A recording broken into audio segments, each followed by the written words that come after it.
Saya berada di Museum Nasional. Kita melihat banyak peninggalan-peninggalan. Nah, di sini juga banyak pengunjung yang datang. Nah, yang menarik di sini selain banyak arca juga ada prasasti, batu prasasti. Nah, seperti ini. Nah, yang menarik bagi saya karena di tempat kita, khususnya di Kabupaten Kayong Utara dan Ketapang, itu terdapat nisan yang mirip dengan prasasti seperti ini. Jadi bukan hanya ada satu, tapi di sini banyak ya nisan yang seperti ini. Prasasti yang seperti ini maksudnya itu ada beberapa, banyak ya. Nah, itu juga dua, kemudian di luar sana juga banyak. Nanti kita lihat satu persatu. Nah, di sini kita lihat keterangannya dalam prasasti ini prasasti apa? Misalnya di sini prasasti Cane itu menyebutkan peresmian daerah Cane menjadi Sima, daerah otonom pada tahun 943 Saka oleh Raja Airlangga. Nah, di tahun 1021 Masehi. Jadi ini menerangkan tentang sebuah daerah di zaman Raja Airlangga, bahwa daerah tersebut dijadikan sebagai daerah Sima ya. Sima itu daerah istimewa khusus lah ya istilahnya kalau sekarang, kayak misalnya Aceh, Jogja. Nah, karena memiliki jasa yang besar daerah Sima. Nah, yang menarik pada prasasti ini, bentuk ini kemudian nanti ketika di era Islam itu ada ditiru menjadi nisan yang dikenal sebagai nisan Tralaya, Demak Tralaya. Nah, kalau di Kayong Utara itu ada di misalnya di Keramat atau Mangku, kemudian di Pulau Datuk. Nah, itu terdapat nisan dengan bentuk seperti ini, mengikuti bentuk prasasti ya. Maka juga dikenal nisan Demak Tralaya itu sebagai nisan prasasti ya. Nah, jadi ini sangat besar sekali ukurannya, lumayan ya ukurannya. Nah, kita lihat lagi di misalnya, nah ini juga ada mirip dengan di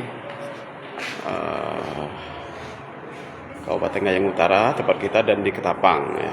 Nah, bahkan kalau di Ketapang itu ada ininya juga. Nah, ini disebut oleh lambang yang bulat ini sebagai lambang Purnama Sidi. Nah, kita lihat keterangan dalam prasasti ini, prasasti apa namanya?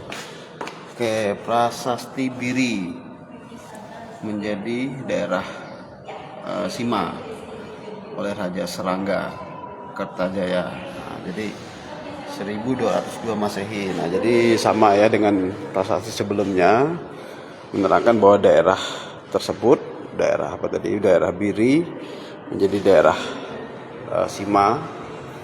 Artinya daerah yang memiliki keistimewaan khusus pada masanya.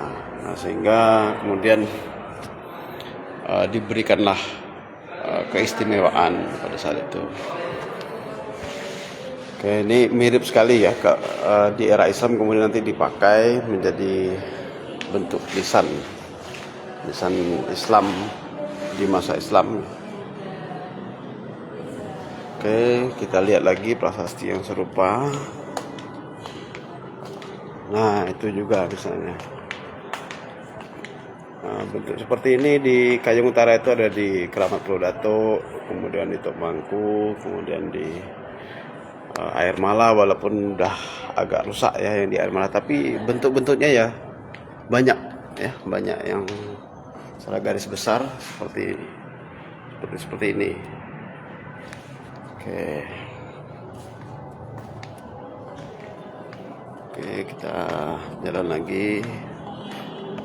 Ini ada pengunjung juga.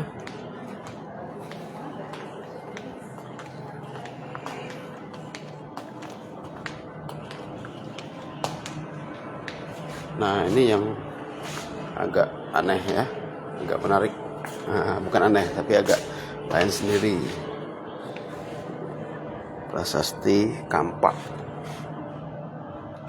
Prasasti Kampak mungkin bentuknya kayak kampak ya.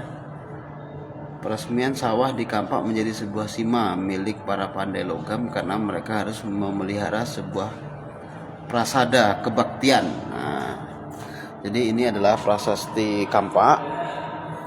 Ini di sini menerangkan secara singkat bahwa daerah ini intinya dulu pernah karena ada para pandai logam, pandai besi, atas jasanya maka daerah tersebut kemudian dijadikan daerah sima dalam keterangan dalam prasasti ini.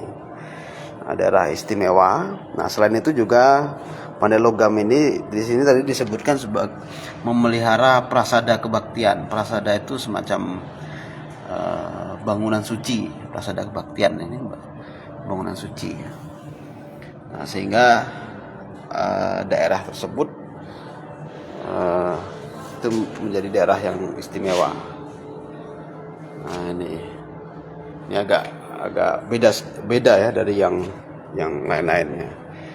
Yang lain tadi kan bentuknya seperti ini ya, terus yang persegi tadi ya. Oke. Nah, ini juga, tapi ini mungkin serpian-serpian waktu dapatnya. Nah, sehingga dicoba untuk disatukan. Ini prasasti apa nih? Prasasti Selorojo, Jawa Kuna. Nggak ada deskripsi karena mungkin nggak bisa diterjemahkan ya. Sulit gitu karena banyak puzzle yang tidak ditemukan seperti ini. Tapi ini perjuangannya cukup luar biasa saat orang menemukan, kemudian arkeolog mencoba untuk merekonstruksi, mungkin ya jadinya hanya bisa seperti ini karena banyak puzzle yang tidak ketemu. Oke, kita geser lagi. Nah, itu mirip dengan yang tadi di awal. Coba kita lihat deskripsinya. Prasasti apa ini? Prasasti Turu Mangambil. Nah, jadi sekali lagi para sahabat semua, nisan-nisan yang di era Islam nanti itu mengikuti gaya prasasti di era Hindu Buddha sebelumnya. Maka nisan di awal era Islam itu banyak yang bentuknya sederhana seperti ini. Banyak sederhana seperti ini, terus nanti kemudian ada lambang suluran misalnya ataupun purnama sidi atau mekara, itu disesuaikan dengan tingkatan ataupun kedudukan orangnya. Biasanya kalau misalnya lambangnya bulat purnama sidi itu biasanya orang ulama yang berpengaruh ya. Purnama sidi itu ya artinya purnama ya, bulan penuh, full moon, menerangi. Jadi pemaknaan itu lebih cenderung kepada tokoh agama yang bisa menerangi lah, maka dibuatlah purnama sidi tadi. Oke, kita geser ke relief ya. Nah, di Museum Nasional ini para sahabat banyak sekali bisa kita temukan arca, kemudian relief. Nanti ada di bagian situ khusus relief ya. Nah, relief itu kemudian nanti juga ada yang diterapkan di beberapa nisan di masa Islam, misalnya pada nisan Dematralaya kan. Nah, ini juga bagian dari relief ya. Relief.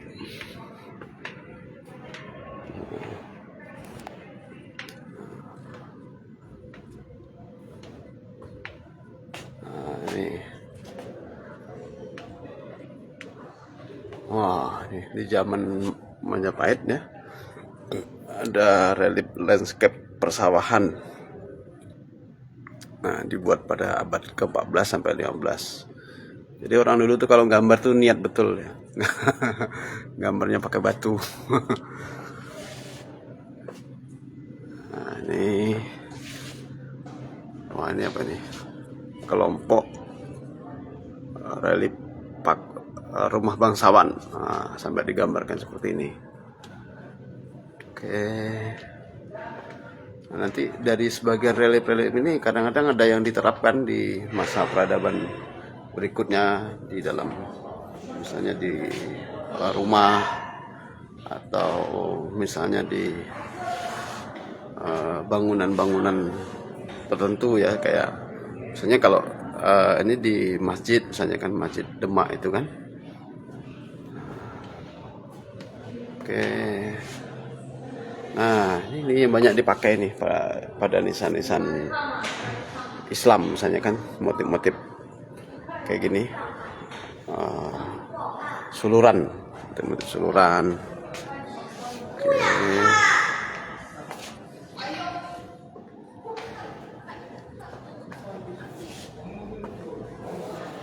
Ada mekara juga yang biasa dipakai.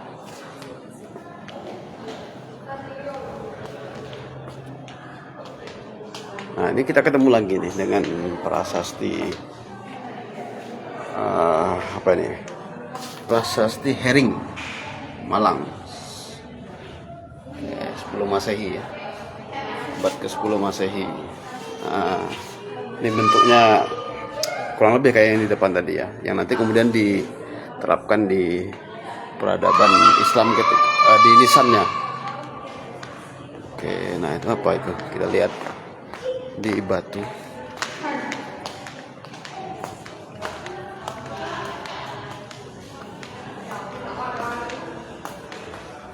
Oh, ini zaman-zaman purba ya. Apa ini? Oh, tidak diketahui. Arca.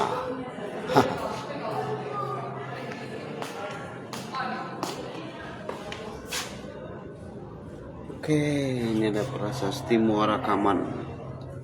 Prasasti ini dimulai dengan seruan selamat bagi Sri Maharaja Mula Warman, memberikan persembahan kepada para Brahmana dan minyak wijen. Ya, ini kutai ya. Sangat tua sekali. Dari sekian prasasti yang kita temui tadi, itu ini yang paling tua ini, Kutai, Kalimantan Timur, tempat kita. Jadi menceritakan tadi isinya dalam prasasti ini adalah memberikan persembahan kepada para Brahmana berupa air keju. Nah, mungkin ini saat acara tertentu kali ya, Kalimantan Timur. Nah, ini sama juga prasasti Muara Kaman 4 ya. Tadi 6. Kaltim abad ke-5 Masehi. Artinya peradaban Nusantara ini sudah cukup lumayan tua. Awal 5 Masehi artinya 1500 tahun yang lalu lah.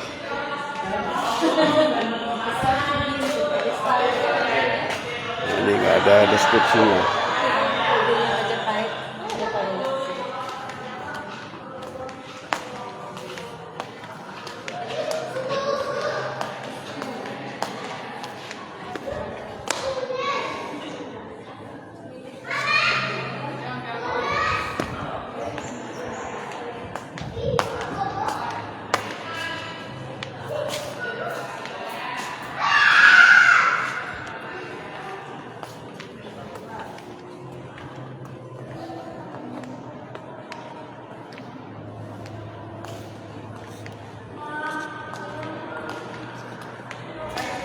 Nah, oke, ini ada yang menarik, Arca Garuda. Ini ada Arca Garuda. Garuda merupakan kendaraan Wisnu, dewa pemelihara dalam agama Hindu. Oke. Jadi ini mungkin yang menjadi cikal bakal lambang Indonesia ya. Lambang Garuda. Nah, itu ada di arca ini. Jadi usia arca ini abad ke 13 sampai 14 Masehi. Nah, tapi dalam versi yang lain di Sintang itu juga ada lukisan Garuda. Bukan lukisan, patung Garuda. Mohon maaf, patung Garuda yang kemudian nanti dibuat lukisannya oleh direfleksikan, dibuat lukisannya oleh Sultan Hamid II yang kemudian diajukan menjadi salah satu lambang negara Indonesia saat itu. Di Sultan Hamid itu perancang burung Garuda yang dapat inspirasi dari Kerajaan Sintang, karena di Sintang ada patung Garuda juga. Nah, ternyata di sini juga ada Garuda juga. Nah, walaupun bentuk Garudanya beda ya, arca dengan Garuda yang sekarang. Abad ke 13 sampai 14. Kalau di Sintang itu ya kurang lebih seperti itu juga, abad 13 sampai 14. Yang kan ceritanya yang Garuda di Sintang itu yang menjadi salah satu barang hantaran dari Patih Lugender ketika menikahi Putri Dara Juanti. Nah, di sini kita menemukan patungnya juga, patung Garuda di Museum Nasional. Tapi memang agak berbeda dengan di Sintang. Tapi ini membuktikan bahwa lambang Garuda itu begitu kuat menjadi salah satu lambang yang dipakai oleh negara kita Indonesia. Oke, kita jalan lagi.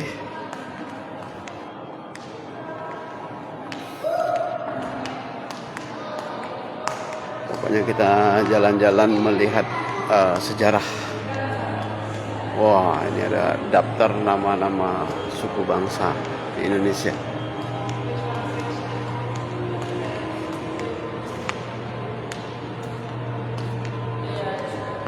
Wah, banyak sekali.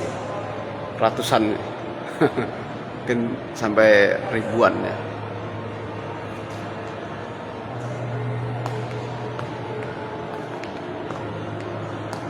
Oke, nah ini yang di zaman-zaman manusia purba awal.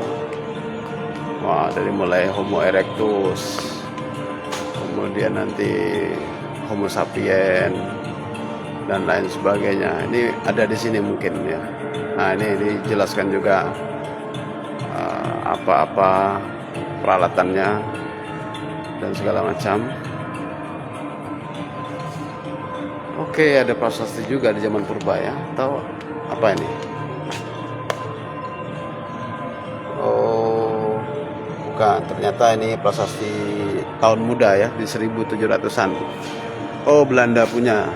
Belanda yang buatnya.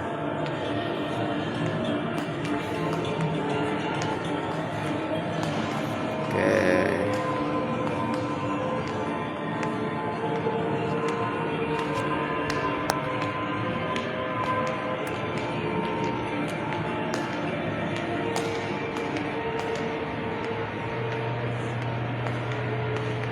Ini ada data bahasa daerah di Indonesia. Wah, itu sampai berapa itu totalnya? 300-an. Nah, 300-an bahasa. Nah, tapi ini masih belum semuanya ya. Misalnya kayak Kalimantan ya. Kalimantan itu kan ada Dayak kan. Dayak itu sampai 400-an lebih ya. Khusus bahasa Dayak. Jadi ini dari total data bahasa daerah di Indonesia ini, misalnya satu suku itu ada lagi nanti variannya Dayak. Misalnya Dayak tadi kan ada 400 lebih Dayak, bahasa Dayaknya. Kemudian apa itu? Nah, Jawa misalnya kan. Nah, untuk Jawa itu kayak misalnya di Jawa Timur kan ada 3. Nah, padahal kan ada lagi bahasa-bahasa yang lain. ada oseng apa tuh kan, kayak gitu. Jadi memang sangat kaya Indonesia ini dengan ragam budaya dan sejarahnya. Nah, dari jejak-jejak peninggalan inilah kemudian nanti kita dapat pelajaran yang berharga bahwa bangsa kita sangat beragam, yang berasal dari berbagai bangsa ya, terbentuk dari berbagai bangsa, kemudian membentuklah entitas yang unik ya, sebuah entitas yang unik di negara kita Indonesia ini. Nah, sehingga ini yang menjadi daya tarik bagi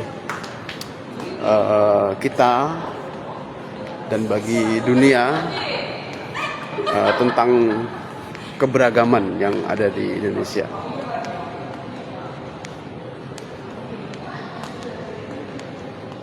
Oke, nah ini di depan kita ada sampan, panjang sekali sampannya. Ini mau berapa ini? Belasan meter mungkin ya, sangat panjang sekali. Ini sampan apa ini? Coba kita lihat deskripsinya. Oke, perahu. Oh, perahu terbuat dari kayu ketapang atau bintangor, dibuat oleh pemahat. Oke, Papua. Nah ini Papua deh, suku Asmat Papua ya, abad ke-20.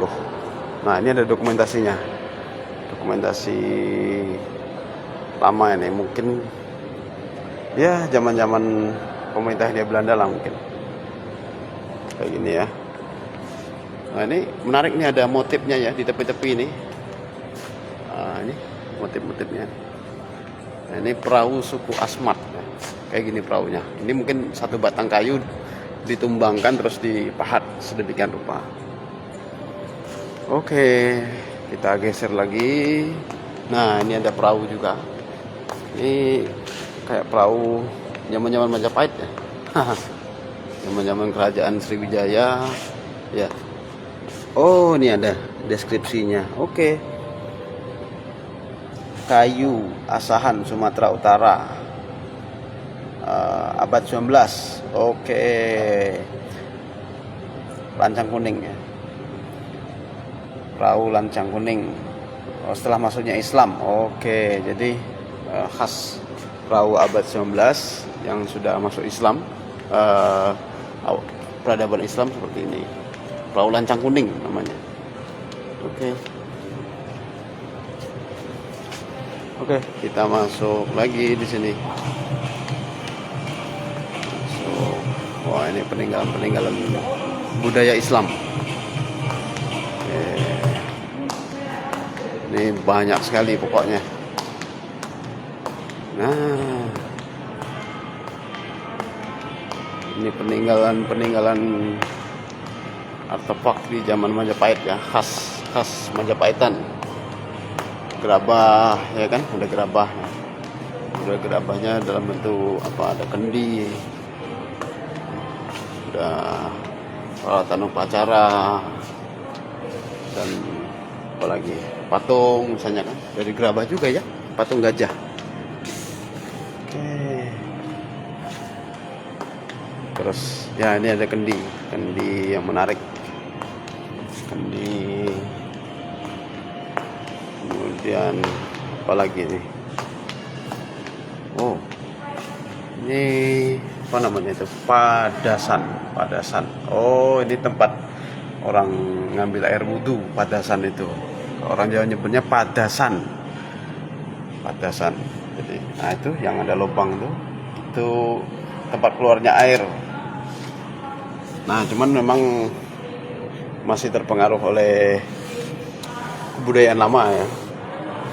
Nah, tapi inilah yang unik di Indonesia. Islam unik di Indonesia itu hasil perkawinan antar budaya ya. Jadi masuknya Islam di Indonesia itu melewati budaya sehingga disebarkan dengan jalan perundingan yang damai, tidak memakai kekerasan. Nah, sehingga lebih tertancap kuat Islam di Indonesia karena masuknya melewati budaya. Oke, ini peninggalan. Wow, Tiongkok dinasti Han. Wah, ini dinasti yang tertua ini. 206 sebelum Masehi. Wah, ini dia peninggalannya. Kayak gini. Nah, ini usianya 206 sebelum Masehi, artinya 2400 tahun yang lalu. Bayangkan sahabat semua. Di 2400 tahun yang lalu, sebelum agama Nasrani, bahkan ya sebelum agama Nasrani, Islam ada, itu orang-orang Cina itu udah maju ya. Jadi wajar ketika di zaman Nabi pernah menyebut belajarlah ilmu walau sampai ke negeri Cina, tuntutlah ilmu ya, utlubul ilmi walau bisin, kata Nabi. Ya wajar karena mereka saat itu juga sudah maju. Bayangkan ini 206 sebelum Masehi, artinya kalau dihitung itu 2400 tahun yang lalu lah kurang lebih. Mereka sudah punya peradaban maju lah kayak gini. Ini usianya sangat tua. Oke, kita lihat lagi para sahabat. Ini ada keramik Tiongkok. Nah, keramik Tiongkok. Nah, ini ada keterangannya juga. Tahun berapa.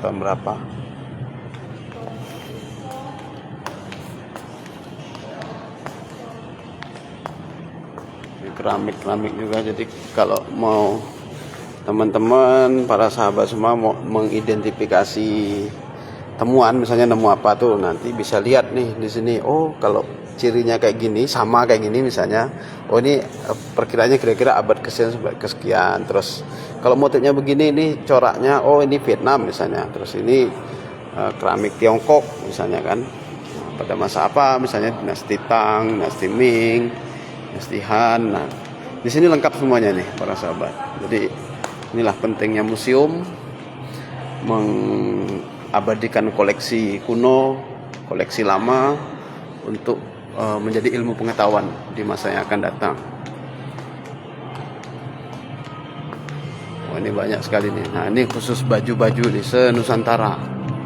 Nah, itu ada Dayak, ada Melayu, Jawa, Papua, pokoknya ada semua. Tekstil, nah, ada sejarah tekstil. Oke. Wah, tekstil ini kayak pengaruh-pengaruh dari Cina. Sudah ada ya ternyata di zaman-zaman itu ya. Oke, kita lihat deskripsinya sebentar. Abad berapa? Oh, Sumatera, ternyata Sumatera. Oke.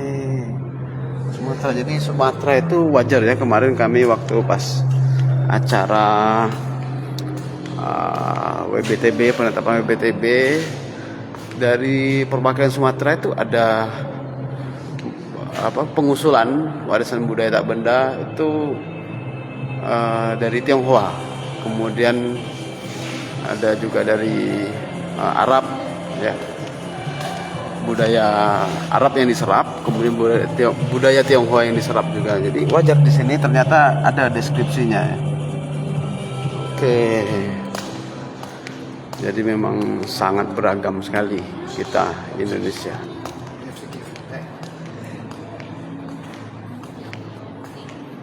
Oke, ini baju-baju. Apalagi ya? Saya kurang tertarik sih sama baju-baju. Biasanya emak-emak yang agak tertarik ya. Nah, ini pernak-pernik juga. Kalau saya agak tertarik dengan sesuatu itu biasanya agak lama. Kayak tadi di tempat prasasti yang banyak arca-arca itu, agak lama saya di situ. Ini aksesoris. Ya, seperti inilah. Wah, ini unik ini. Aksesoris ada lambang tanduk kepala kerbau. Dari mana nih? Oke, Toraja. Oke. Ini ada alat musik tradisional. Apa ini namanya? Pondrai. Pondrai dari mana ini? Oh, Nias. Oke, kayak gini ya. Nias. Nah, ini kayak suku itu ya. Apa nih, dari mana nih? Gendang. Pulau Solor. Abad 16. Wow. Artinya ini usianya nih, sahabat, ini 400 tahun yang lalu nih. 400 tahun yang lalu. Terus ini apa nih? Oh, ini prasasti. Kok bisa prasasti ada di golongan musik? Apa hubungannya? Oke, kita cari, baca di sini. Prasasti Salmar. Oke, menetapkan hutan Salmar sebagai sima. Menyerahkan tanah ini, menyebutkan nama Kalang. Oke, tuh pada nama jabatan berkaitan dengan oke. Ternyata prasasti ini berkaitan dengan daerah yang menjadi daerah sima, dan orang-orang yang ada di daerah tersebut ya, itu rata-rata seniman. Nah, karena ini disebutkan berkaitan dalam isi prasasti ini berkaitan dengan seni musik. Nah, jadi para seniman musik itu tinggalnya di daerah tersebut. Nah, wajar kalau ditaruh di khusus galeri musik. Nah, saya juga curiga kok ada prasasti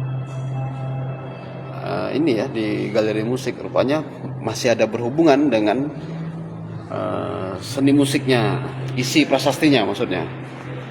Jadi ini tidak sembarangan para sahabat, walaupun tulisan kayak gini, ini menyimpan informasi penting di masanya yang perlu kita pelajari dari masa lalu untuk masa depan. Karena memang manusia itu dianugerahi untuk belajar dari leluhurnya, dari sebelum-sebelumnya. Beda dengan kayak binatang kan, dia belajarnya itu satu generasi, ketika mati nanti belajar lagi. Jadi dia belajar kayak gitu terus, dari mulai lahir, nanti belajar berjalan, kemudian belajar makan, ya sampai di situ. Nanti kemudian meninggal lagi, nanti lahir lagi. Kalau binatang belajar berjalan, berburu, sampai nanti mati kayak gitu. Tapi kalau manusia kan karena memiliki peradaban, memiliki pemikiran, sehingga dia bisa berpikir, bisa menghasilkan sebuah karya, sehingga dituliskan seperti ini.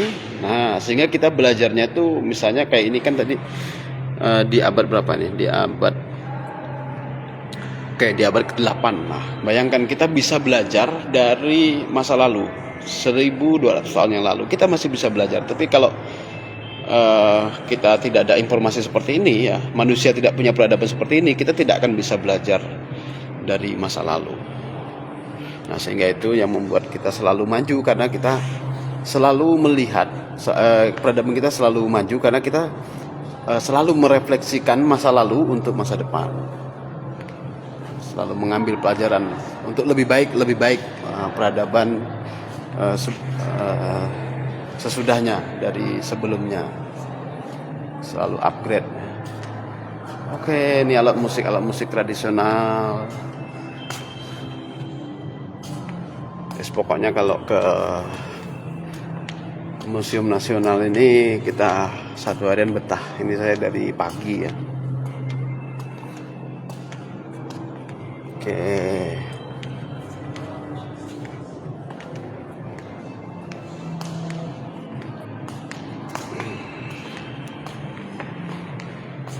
Nah, ini unik ya, alat musik tradisional, ada gambar burung.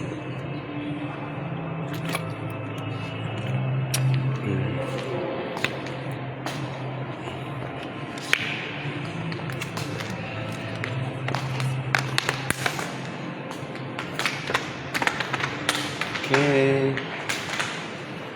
Nah, ini topeng-topengan ya. Topeng dan acara kematian. Nah, ini mirip kayak di Karimata. Karena memang peninggalan kuno ya, budaya kuno. Ini apa nih? Topeng hudok. Oh, Dayak itu. Oke.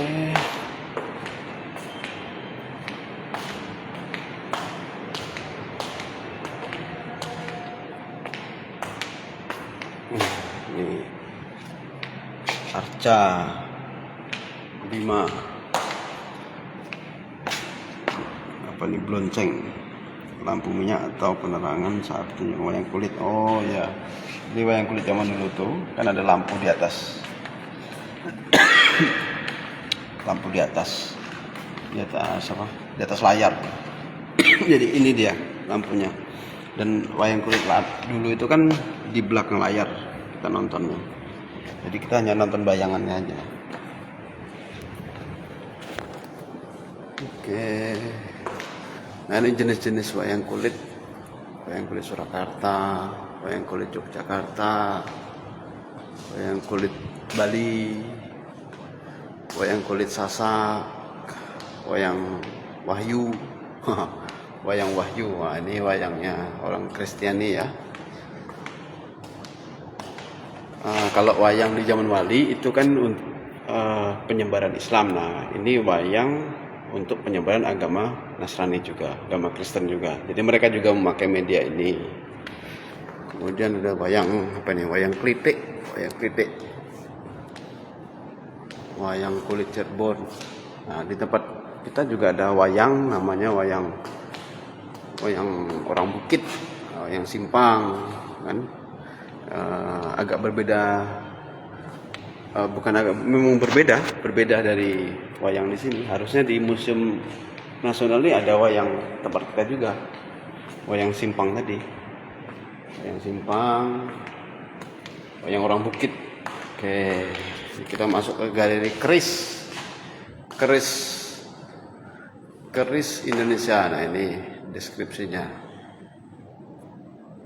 Sejak abad ke-9 sampai 10 Masehi sudah ada budaya membuat keris. Oke. Kemudian ini anatomi keris, penjelasan keris ya. Jadi walaupun bentuk keris itu ini ternyata tidak sederhana ya. Bentuk keris itu memiliki makna filosofi yang luar biasa. Itu ada nama-namanya di nomor-nomornya itu. Oke. Nah, ini koleksi keris. Ini keris sudah tua nampaknya ini. Kerisnya. Ini ada deskripsinya. Prasasti ini dikeluarkan oleh Sri Maharaja Rakai Kayuwangi mengenai desa Kuak yang diberikan anugerah Sima berupa sebidang tanah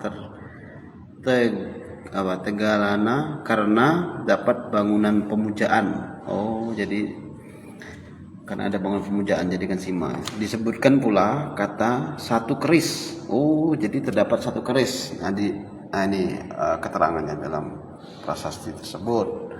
Nah, kerisnya itu tadi.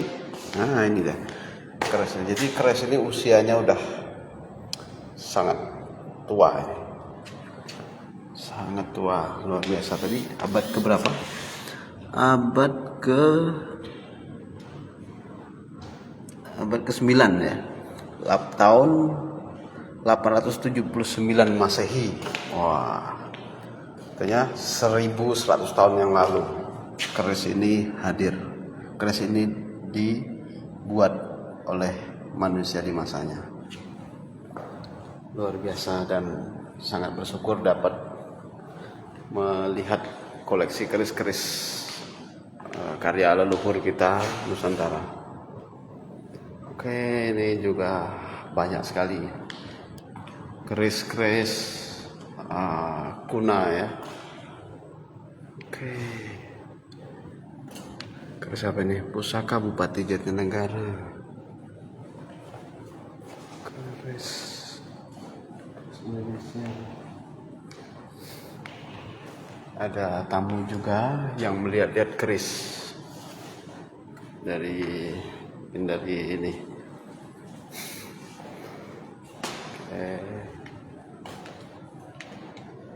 Dari orang luar negeri ya, mereka juga tertarik dengan budaya kita. Nah, ini ada senjata. Ada senjata. Ini senjata kujang, macam-macam kujang, model kujang seperti ini. Wah, ini menarik. Kujang Sunda. Banyak jenis kujang ternyata. Mungkin dimaksudkan kujang ini untuk perang, untuk khusus untuk ritual ya, atau bahkan untuk cari rumput ya. Untuk makan kambing. Oke, ini apa ini? Tutu PG, pedang bergagang tanduk rusa. Wow, ini ya. Apa ini? Tanduk rusa ya. Dari mana ini? Dari Toba. Oke. Ini namanya sikin ya. Sikin. Apa itu? Dari daerah Aceh ya. Ini senjata pedang daerah Aceh. Ini. Terus ini apa nih? Goloknya. Golok. Dari Jawa Barat. Golok ternyata. Ini ada menarik nih. Apa ini namanya? Parang patah. Bukan, itu yang itu. Alamang dari Sulawesi. Alamang jenis pedang yang populer di Sulawesi. Disebut pula klewang atau sonri. Ini dia namanya klewang itu. Kan dalam sebuah manuskrip saat perang Intan ya, itu kan ada pasukan Banjar yang membantu. Kemudian disebut memakai klewang. Jadi kayak gini rupanya klewang ya. Tapi ini klewang versi mana tadi? Versi Sulawesi ya. Oke. Nah, ini apa nih? Golok pontang. Pedang sudu. Sudu itu apa? Sendok ya kalau kita Kalimantan. Tapi ini apa nih? Coba kita baca. Pedang sudu adalah pedang tradisional yang bilanya berpamor, sedikit bengkok, berujung runcing dan tajam. Kedua sisi sehingga efektif untuk nyuduk. Nyuduk menusuk. Nusuk artinya menusuk. Oke, saya coba akan membalas. Mohon maaf ya agak telat membacanya. Di mana Nyan Bos? Salsa Mariananya. Ini di Museum Nasional. Kemudian apa lagi? Di mana Bang? Ini Bang Muhammad Sanggawa di Museum Nasional. Mas Ayung, di mana nih Bang Huda? Oke, ada di Museum Nasional, lagi jalan-jalan ngisi kosongan waktu nunggu sidang penetapan nanti malam. Dan untuk semuanya yang ikut menonton live saya di Museum Nasional, saya doakan mudah-mudahan sehat selalu dan dapat berkah, dan saya akan coba untuk menyajikan informasi budaya dan sejarah melalui Museum Nasional ini. Oke, kita jalan lagi ke arah mana ya? Ini prasasti udah tadi ya, arca udah. Kemana lagi kira-kira? Masih banyak ini kalau kita ekspor di sini, satu harian tidak habis-habis. Lanjut kita Mas Rido. Oke Mas, nanti kita kesini Mas. Tenang Mas, kita Mas.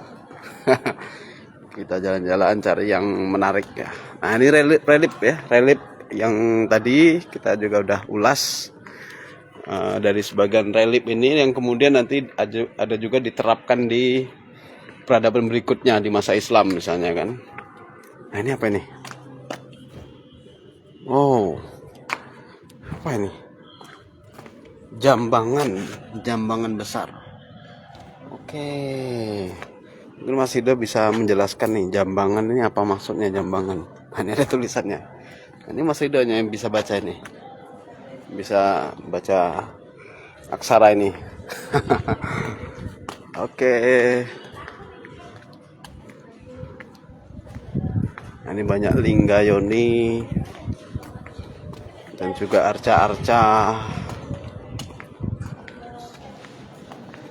Pokoknya hilang lapar kalau di musim nasional nih. Wah, itu ada arca besar sekali. Ini arca Buddha ya, arca Buddha. Oke, kita lihat, cari keterangannya. Mana keterangannya? Kok nggak ada? Oke, arca Buddha. Ini Buddha ini. Oh, ini dia. Bhairava Buddha. Wah, diperkirakan sebagai perwujudan Aditya Warman, seorang bangsawan Majapahit keturunan Melayu yang kemudian menjadi raja di Sumatera, Padang Roco, Sungai Langsat. Nah, jadi diketemukannya di Padang Roco ya. Apa namanya? Arca ini, arca Bhairava ini. Nah, jadi ini menjelaskan hubungan antara Jawa dan Sumatera, Majapahit dan Sriwijaya saat itu. Jadi sebetulnya ya kita ini hanya mutar-mutar aja, orang Indonesia ini. Orang Jawa ya orang Sumatera, orang Sumatera ya orang Jawa, orang Kalimantan ya begitu. Ya kita ini udah apa ya, campur aduk lah intinya. Campur aduk budaya kita ini, suku bangsa kita ini yang berasal dari ya macam-macam lah, sehingga terbentuklah entitas yang unik di Nusantara. Oh, Jambangan kolam air bah. Oke.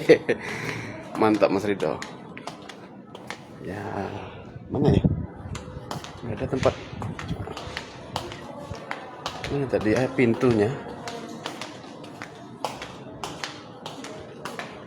Oh, sebelah sana. Oke. Oke, makasih Mas Rido. Jambangan air bah ya tadi ternyata yang itu tuh. Bukan Jambangan tempat orang buang air kah, Mas? Nah, ini ada Bang Musni juga, Bang Sahroni, Bang Sukardi. Ada Kerudi ikut nonton live. Siapa lagi? Pak Apil. Nah, Mamat, Kak Sri, siapa lagi nih? Banyak nih yang ikut nonton nih. Ini ada Prasasti juga. Nah, ini dia yang saya maksud tadi itu, lambang bulat tadi, lambang full moon, purnama Sidi. Nah, ini kemudian nanti diterapkan di peradaban Islam di masa nisan-nisan kayak nisan Demak Tralaya. Bentuknya kayak gini. Ini apa nih? Hiasan dinding candi binatang mitos. Nah, unik nih. Oke.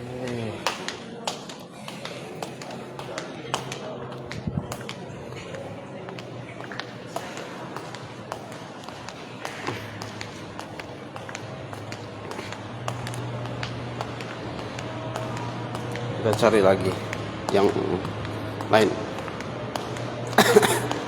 Pokoknya satu hari nggak habis nih kalau kita muter-muter. Baca satu-satu itu nggak habis nih dalam satu hari. Karena saking banyaknya.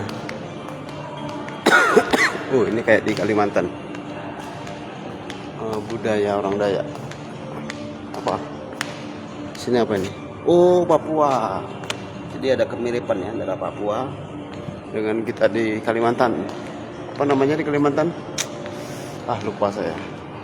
Silakan komen yang ingat ya. Nah, ini juga. Ini di mana nih? Oh, di Maluku. Oke, Maluku ternyata mirip-mirip juga dengan di Papua, Kalimantan ya. Apa?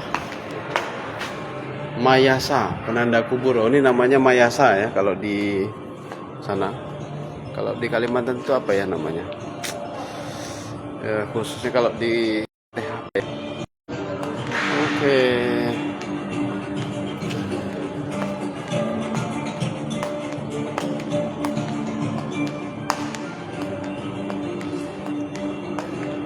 Sandung. Nah, ini ada ternyata. Kalau tempat kita namanya Sandung ya. Sandung. Sandung namanya.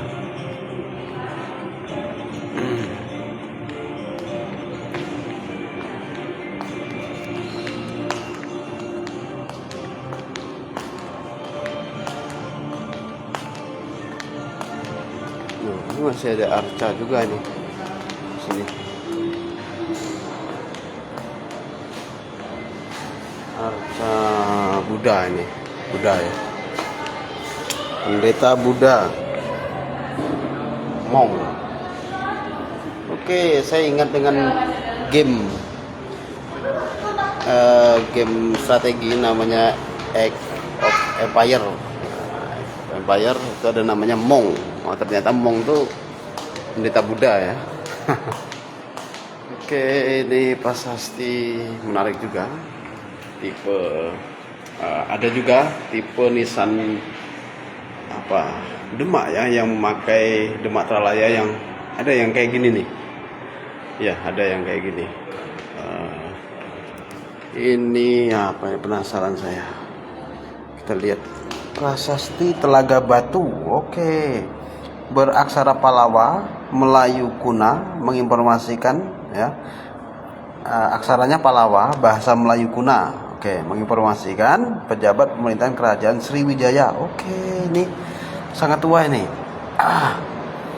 Terhadap Sriwijaya dan kutukan terhadap yang melakukan kejahatan dan tidak taat kepada Raja Dapuntahiang. Oke. Tahunnya abad 7 Masehi. Artinya 1300 tahun yang lalu. Jadi ini prasasti apa tadi namanya? Prasasti Telaga Batu ya, yang menerangkan tentang kutukan untuk orang-orang yang melakukan kejahatan, khususnya pejabat lah ya, kalau saya simpulkan di sini.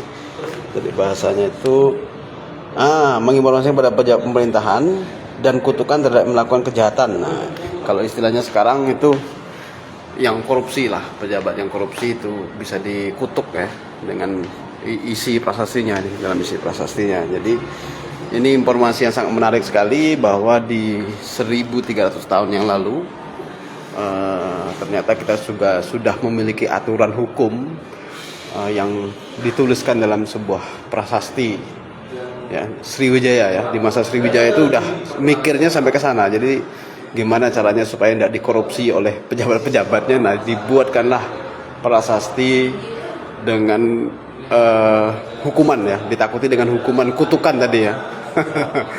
Jadi ini sangat menarik sekali, sehingga menandakan bahwa peradaban kita sudah maju sejak di masanya, di masa Sriwijaya maksudnya. Oke.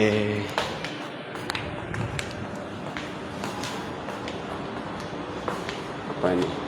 Enggak ada deskripsi. Oke, kita lewat.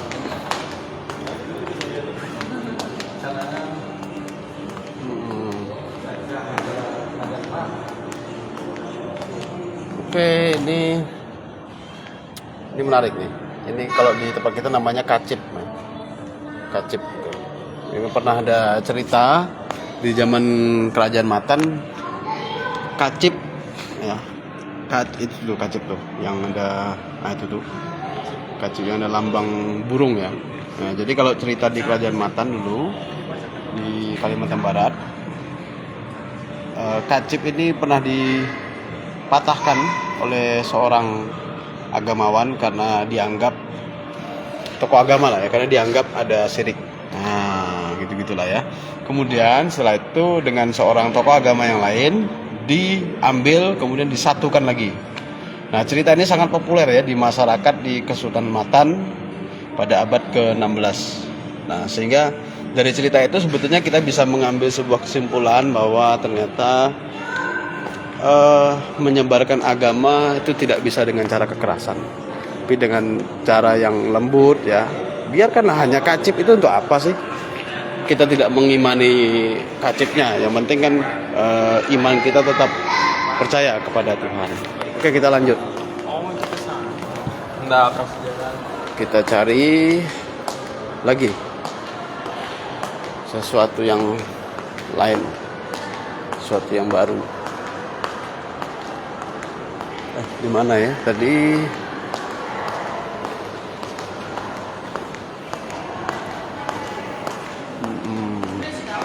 Ini orang Korea nih.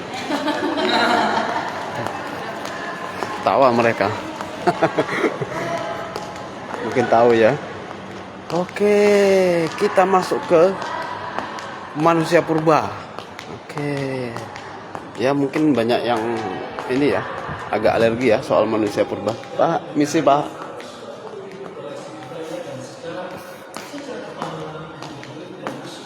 Oke, migrasi manusia di Kepulauan Indonesia. Nah ini, kalau mau belajar asal-usul manusia di Indonesia ya. Nah, ini mesti harus rajin membaca ini. Kalau tidak rajin baca ini bisa gagal paham. Lewat jembatan dan berperahu, migrasi hewan dan manusia. Nah ini sebetulnya menjelaskan apa ya, manusia Nusantara yang saat ini tinggal di Nusantara itu ada di sini nih penjelasannya. Termasuk ya binatangnya juga. Dari Homo erectus ya. Saya jelaskan dari Homo erectus. Nanti kan ada Homo sapien. Homo erectus itu yang dimulai pada masa Sangiran ya kalau tidak salah. Oke. Kita lihat-lihat lagi. Nah nih, manusia sendang busik Sangiran. Nah ini tadi. Nah, ini tinggalan arkeologi yang cukup luar biasa. Oke, ada Bang Jumadi yang baru bergabung, Pak Arifin. Mohon izin Pak Jumadi, saya lagi lihat-lihat koleksi di Museum Nasional nih. Sambil nunggu senggang waktu mendengarkan hasil penetapan BPTB. Oke, kita baca ya tadi. Fosil atap tengkorak manusia purba perempuan ini termasuk dalam kelompok Homo erectus. Ukuran volume otaknya 1000 cm. Ditemukan hidup pada kala Pleistosen tengah. Nah, ini yang kemarin diceritakan juga dengan Mas Rido soal manusia Sangiran yang berapa cc otaknya. Mungkin Mas Rido bisa menambahkan lah. Oh, kayak gini ya. Tempurung kepala. Oke, ini aja juga ditemukan rahang manusia Sangiran Homo erectus tadi. Rahang bawah mandibula Sangiran 8 dikenal juga dengan nama Meganthropus B. Oke. Perkiraan usianya 1 juta tahun yang lalu. Oh, bayangkan. 1 juta tahun yang lalu. Oke, ini ada juga tengkorak si anak yang tertua. Oh, usianya hanya 5-7 tahun. Homo mojokertensis. Tengkorak ini ditemukan oleh Cokrohandoyo dalam endapan lumpur. Oke, usianya ini sudah 1,8 juta tahun yang lalu perkiraan usia. Ini berdasarkan kajian arkeologi ya. Jadi kalau kajian arkeologi itu kan ilmiah. Nah, jadi ada ilmunya untuk menentukan ini usia berapa yang ditemukan ini. Jadi artinya 1,8 juta tahun yang lalu itu sudah ada peradaban di Nusantara ini. Nah, ini dengan ditemukannya tengkorak ini. Nah, ternyata tengkorak orang dulu itu kecil ya. Nah, ini bukti nyata ini, bukti real, bukan berdasarkan dongeng ya. Bukan berdasarkan dongeng. Dongeng kan modalnya keyakinan, yang penting yakin aja. Oke, yang punah dan yang bertahan.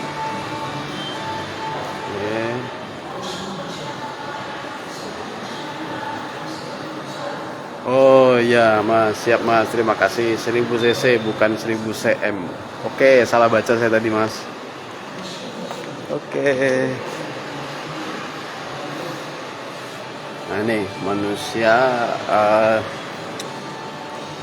apa namanya, rekonstruksi ya, rekonstruksi kira-kira dari tengkoraknya ini kayak gini. Nah, kemudian dicoba untuk direkonstruksi kira-kira seperti inilah bentuk manusia yang Homo erectus. Kemudian nanti kan setelah Homo erectus berkembang menjadi Homo berikutnya, menjadi kemudian ada manusia seperti kita, Homo sapien ini. Nah, berjalan tegak lurus, Homo erectus tipik. Ini ilmu sains ya. Jadi ilmu sains itu menjelaskan tentang proses-proses detail kejadian manusia, evolusi manusia. Jadi manusia itu bukan dari kera ya, tapi dia berevolusi, berproses ya. Termasuk kita sebetulnya juga berevolusi nih, berproses, bagian dari evolusi juga maksudnya. Jadi yang tidak baik menjadi lebih baik, lebih baik, lebih baik dan lebih baik. Jadi tidak ada yang namanya sempurna, itu tidak ada. Akan terus berproses, terus dan terus berproses. Itu ilmu pengetahuan ya. Ini apa ini? Mengejar mata rantai yang hilang. Oh, oke. Menarik. Sangat menarik. Oke, fosil manusia purba banyak ditemukan di berbagai daerah di Indonesia.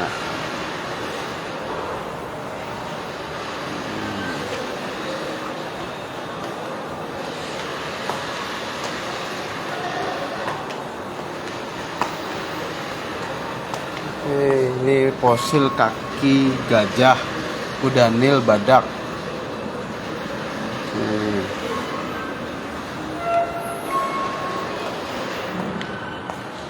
Nah ini diorama manusia, nenek moyang manusia dulu ya, zaman Homo erectus tadi ya yang dijelaskan. Nah, ini sangat real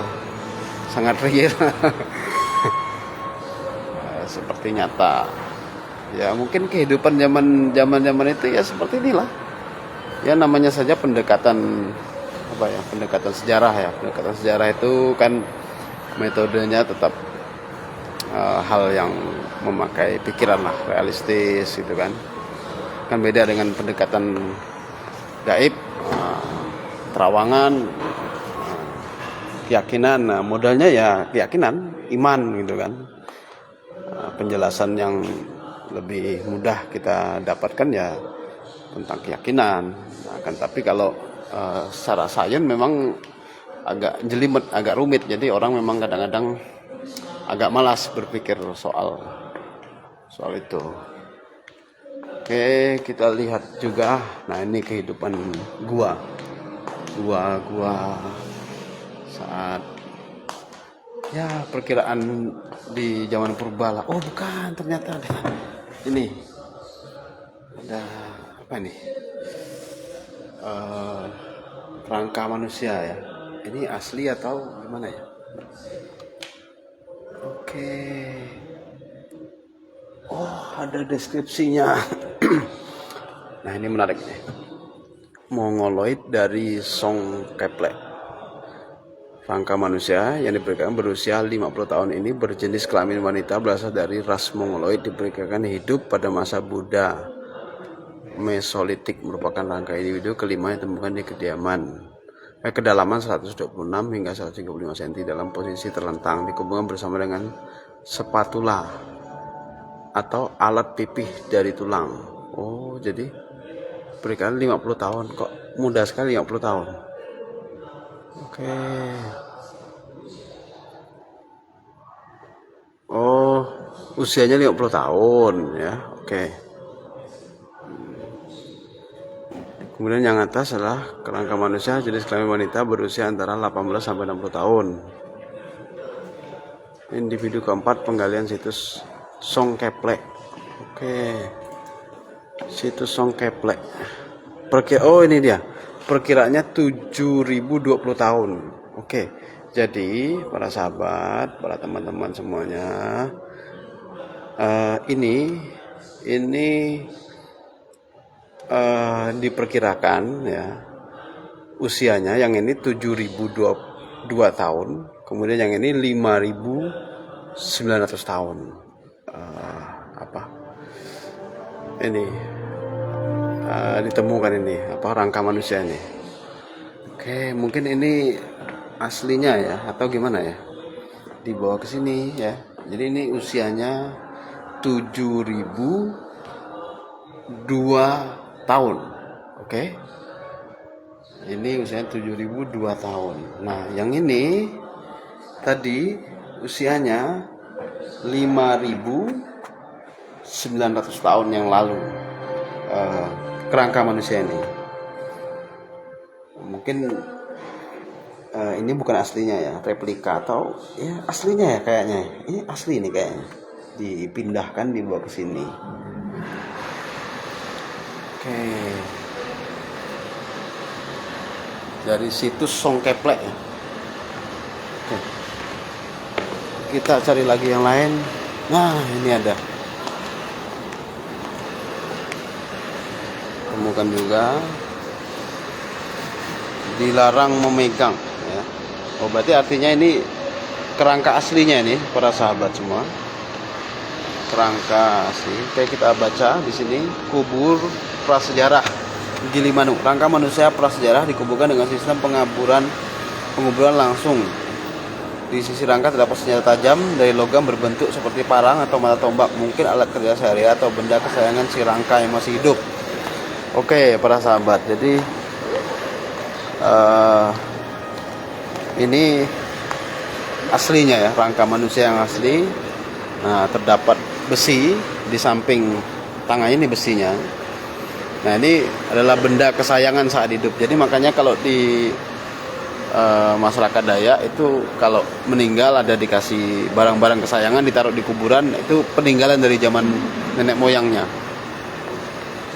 Oke, usianya kita lihat 2200 tahun. 2200 sampai 1800 tahun yang lalu. Oke, ini ditemukannya di tahun 1195, daerah penemuan Gilimanuk, Jembrana, Bali. Oke, ketemunya di Bali ya. Jadi kalau berdasarkan dari temuan arkeologi, ya kita manusia itu ya kurang lebih ya kayak gini, ndak tinggi-tinggi amat ya. Kalau dalam kepercayaan tertentu itu kan diceritakan tingginya 25 sampai 30 hasta. Ya itu mungkin lebih duluan lagi ya, atau ya bisa saja. Karena tidak ada yang tidak mungkin. Tapi kalau tinggalan arkeologi yang kita temukan, yang banyak ditemukan ya, bukan kita temukan, ditemukan oleh para ahli, ya seperti ini. Oke. Nah, ini ada keterangannya juga. Para tukang berkubur tempayan.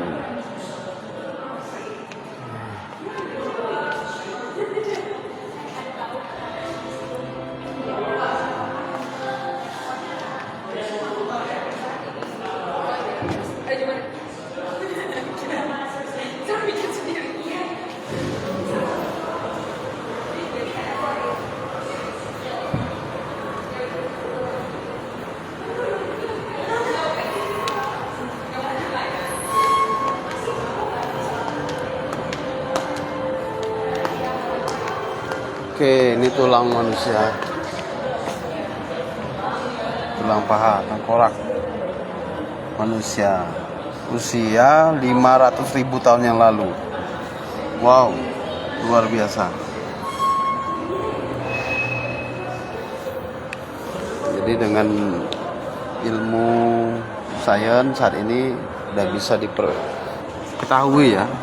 Walaupun di sini tulisannya perkiraan, tapi mendekati ya dengan disiplin ilmu yang sekarang. Usia 500.000 tahun yang lalu. Wah, ada kebayang masih tahun yang lalu seperti apa ya.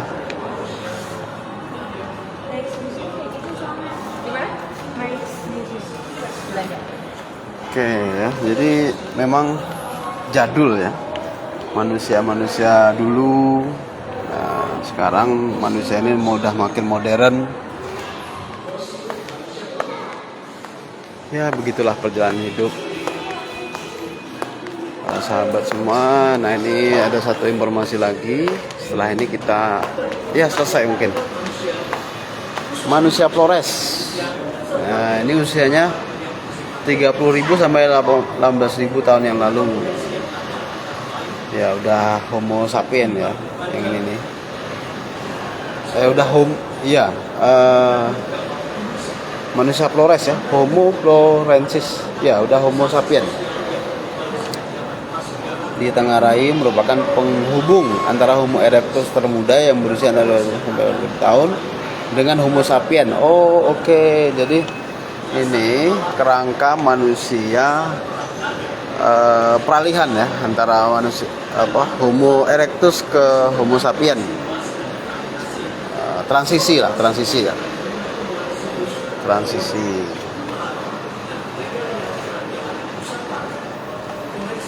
Oke, ini ditemukan baru ya tahun 2003. Ini keterangannya, si kerdil yang menghebohkan manusia Flores.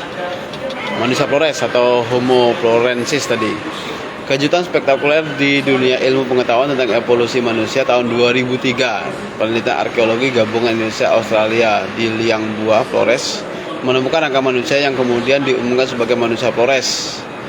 Hasil penelitian menunjukkan temuan tersebut memiliki ciri Homo sapien, manusia modern, sekaligus ciri Homo erectus. Salah satu ciri Homo erectus yang menonjol adalah tengkorak dan rahang bawahnya.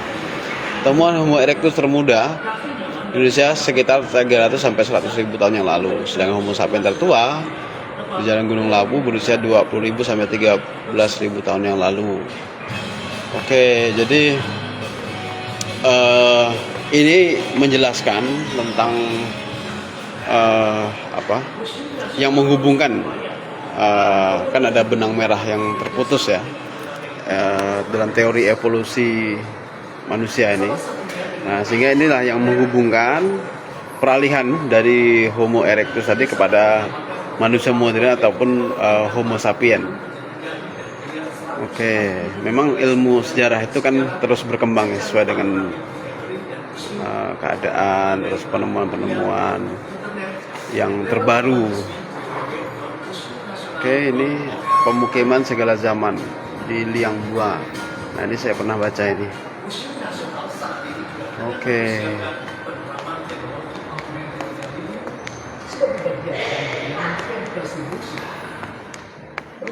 Nah, ini tadi evolusi manusia dan fauna berubah, berkembang dan bertahan.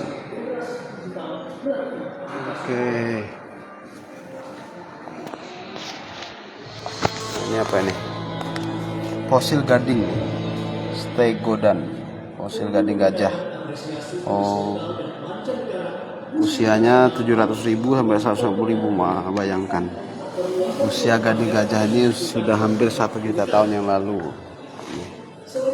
Gading gajah ini luar biasa. Nah, ini Homo erectus. Homo erectus.